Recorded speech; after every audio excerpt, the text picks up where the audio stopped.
Hello guys, Josh from MC2000 here, and today I've got you all a review for the first episode of the final season of Telltale's The Walking Dead.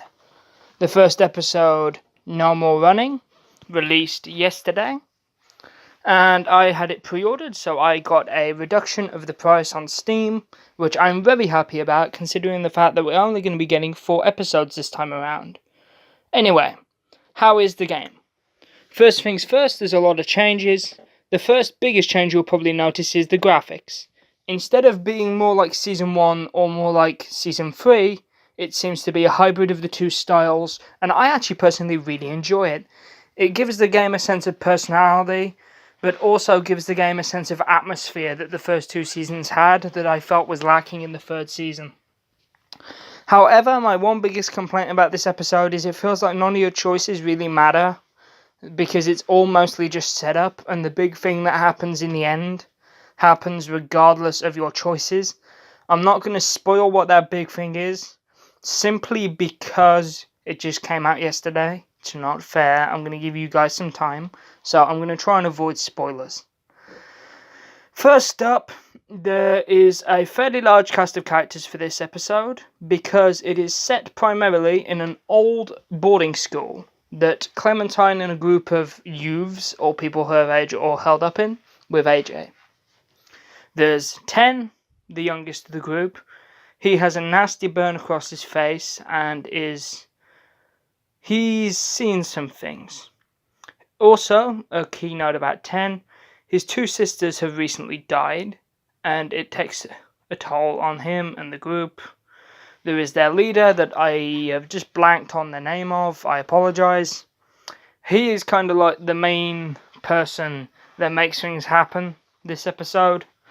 Then you've got Bonnie. She's kind of like his second in command. Then you've got Violet, that is the most socially awkward person I've ever seen in The Walking Dead. But it makes the character fairly charming. She's got a unique charm to her, even if she is probably the one responsible for most of the FUs scored into the wall. Anyway, moving on, there's also a neat little moment that Clementine has that is a callback to Season 2, which I actually really enjoyed, and I like the little nod to that. However, I do feel there was some sections that went a little bit slower than others. Speaking of certain sections, the combat system has been completely overhauled, along with a lot of the gameplay. Instead of just having one interact button, we now have F for the keyboard, which is your interact, and E and Q relate to combat. You have W, S, and D to move, and you actually have a run button with shift, and you rotate the camera around Clementine with the mouse. The reason this is important is because they've actually implemented it's a basic but decent combat system. That's how I'd describe it. You have a stun option, which takes the walker at the leg, which is also a reference to Season 2. It was a little trick Jane taught Clementine. And there is also a kill button that just allows you to instantly stick Clem's knife in a walker's grey matter.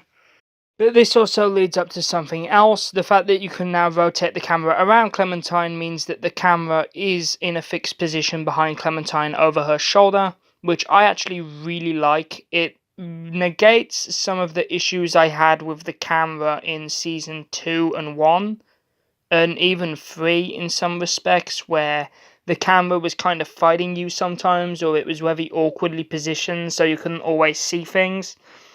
And also, it's got rid of my niggly complaint about Michonne and Season 3, where it was just all QTEs for combat.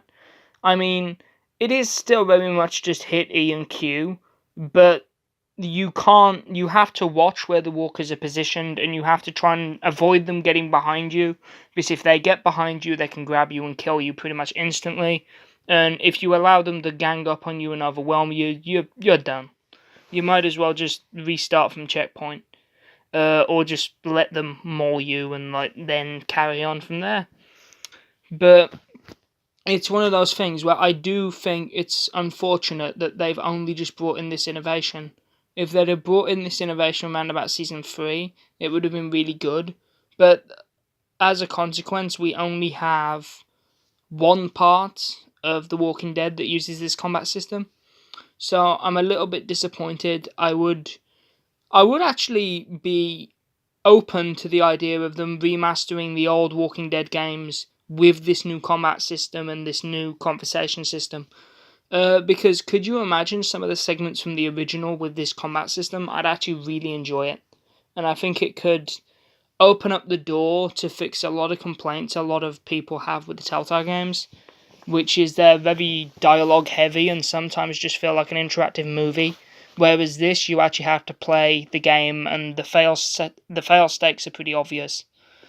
Not only that, I also kind of hope to see a return to the shooting from Season 1, which is Down the Iron Sights. I always hated how they got rid of that and just replaced it in Season 2 with a point and click. I mean, like, yeah, that's okay. It gets the job done, but it feels like whether you're hitting is down to chance or whether the game wants you to hit or miss. Whereas in Season 1, if you went like Clint Eastwood and just gunned down every single walker in the room, you felt like an absolute badass and you got the job done. Whereas in Season 2, there were several times you miss, and it's like, oh, for God's sake, the game wanted me to miss there. The cursor was literally right in between its eyes. There's no way that could have missed. And given this new combat system, I can't wait to see what happens when Clem gets a hand on a gun.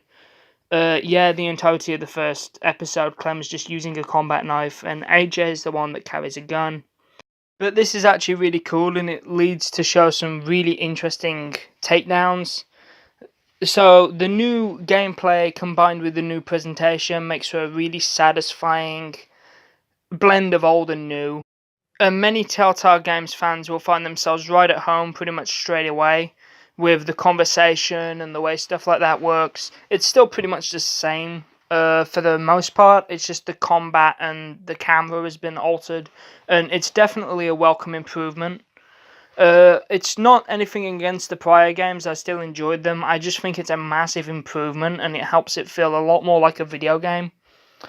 Also, talking about characters again, I forgot to mention Lewis. Lewis is possibly one of the funniest and most entertaining characters in The Walking Dead. Him alongside AJ are probably the two characters that I'm going to try and safeguard the most. And for the most part, this episode was pretty solid. It was enjoyable. It was about as long as the episodes from the prior seasons, about an hour, 2 hour plus, depending on how long you take to do certain things. Also, in regards to the new gameplay, there are also collectibles that you can find to decorate yours and AJ's room in the school, which I thought was a really nice touch. AJ and Ten gave me both pictures, which I hung up, and you can find like a stag skull and put that above the door and have like a stag skull above the door with the antlers. It is actually really cool, and it just helps give it a little bit more customization. And also it opens the way to new achievements.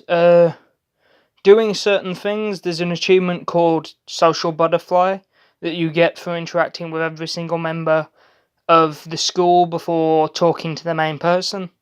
Now, I don't think you have to do this, but it's optional. Also, there's stuff like very human things, like everybody playing a game of cards called War. Basically, whoever wins get to ask a question, whoever loses answers it. And it's one thing I've always enjoyed about these games, the fact that it focuses more on the human characters and their relationships. Because at the end of the day, there are that many zombie-type horror games and that focus on the fighting and the combat. It's nice to have a game that focuses in on the effects it has on people and just the characters in general. They're normally always really well told stories, and it captures the feel of some of the comics. Speaking of which, once this is over, I will actually start diving into some of the Walking Dead comics myself. So that's it. I hope you've all enjoyed, and I will see you on the 25th of September, which is when episode 2, Suffer the Children, comes out. Or so I have read online.